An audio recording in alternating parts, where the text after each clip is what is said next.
اعوذ باللہ من الشیطان الرجیم بسم اللہ الرحمن الرحیم اللہم صلی علی سیدنا محمد معدن الجود والکرم وآلہ وسلم۔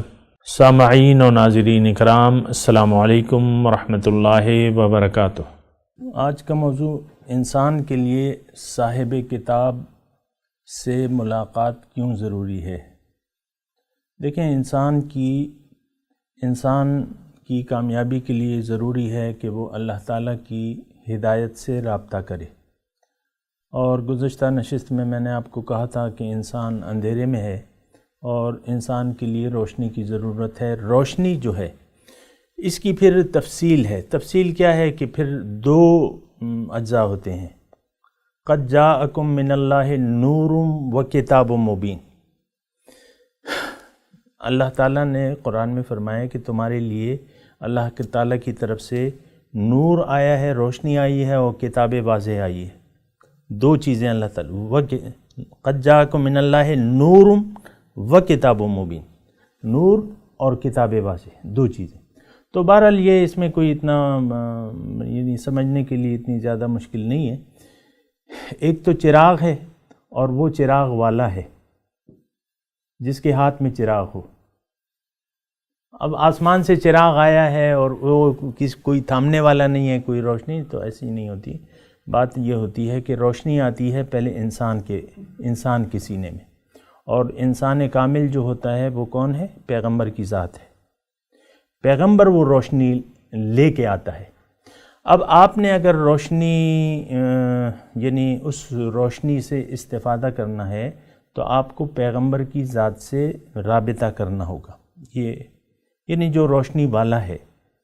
اور حضور صلی اللہ علیہ وسلم کے بارے میں تو کیا کہیے ان کی شان کے بارے میں کہ انا من نور اللہ والمؤمنون کلہم من نوری، کہ میں اللہ کے نور سے ہوں اور تمام مومن میرے نور سے ہیں۔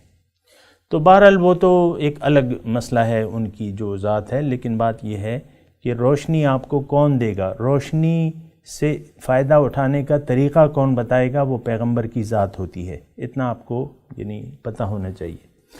صرف کتاب کافی نہیں ہے، صرف کتاب کافی نہیں ہے۔ انسان کی ہدایت کے لیے صرف کتاب کافی نہیں ہے، ہوتی تو پھر صاحب کتاب نہ ہوتا۔ اگر کتاب کافی ہوتی تو پھر صاحب کتاب نہ ہوتا۔ صاحب کتاب پہلے آیا ہے، پیغمبر پہلے آیا ہے۔ دنیا جب بنی ہے تو پہلے آدمی آیا ہے اور روشنی والا آیا ہے۔ اس نے اپنی پھر روشنی اللہ تعالیٰ کی طرف سے جو روشنی ہے اس نے یہ تو ایک بات یعنی انسان کامل کی ضرورت سے آپ کو آگاہ ہونا چاہیے۔ اور میں نے آپ کو گزشتہ نشست میں یہ بھی کہا تھا کہ ہم اندھیرے میں ہیں۔ جس نے یہ جانا کہ میں تو روشنی میں ہوں، یہ دھوکہ ہے، یہ فراڈ ہے۔ انسان بغیر پیغمبر کے تعلق کیے یہ کہے کہ میں سمجھتا ہوں، اس سے بڑا جھوٹا کوئی نہیں ہوگا۔ سمجھ تو وہ ہے جو اللہ تعالیٰ کی طرف سے ہے، سمجھ وہ ہے جو قرآن میں ہے، سمجھ وہ ہے جو حدیث میں ہے۔ اور یہی دو باتیں جو ہیں اللہ کے رسول نے فرمائی ہیں کہ میں نے تمہیں دو چیزیں چھوڑی ہیں، اگر تم اس کو مضبوطی سے پکڑ لو گے تو کبھی گمراہ نہیں ہوگی، کتاب اللہ و سنتی، اللہ کی کتاب اور میرا طریقہ۔ تو بہرحال ہمارا جو آج کا موضوع ہے وہ یہ ہے کہ صاحب کتاب۔ دیکھیں، آج بھی ہمارے سامنے اگر سنت ہے بھی تو وہ کتاب کی صورت میں ہے۔ قرآن اور سنت دونوں کتاب کی صورت میں ہیں کہ نہیں ہے؟ صاحب کتاب تو پھر نہیں ہے۔ تو بات یہ ہے، یعنی یہ آپ عقلی طور پہ بھی اس بات کو سمجھیں کہ ہمیں آج بھی ایک صاحب کتاب کی ضرورت ہے جو ہمارے دل پہ قرآن کو نازل کرے، یعنی اس کے مفہوم کو، اس کی روح کو۔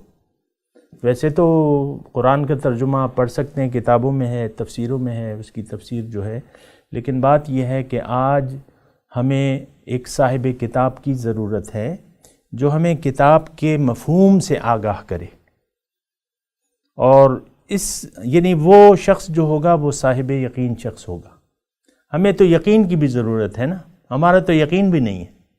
تو ہمیں ایک صاحب یقین کی ضرورت ہے جو ہمیں یعنی اس کی محفل میں بیٹھے ہم اور وہ ہمیں یقین سے آشنا کرے. مولایا صلی وسلم دائما ابدا على حبيبك خير الخلق كلهم.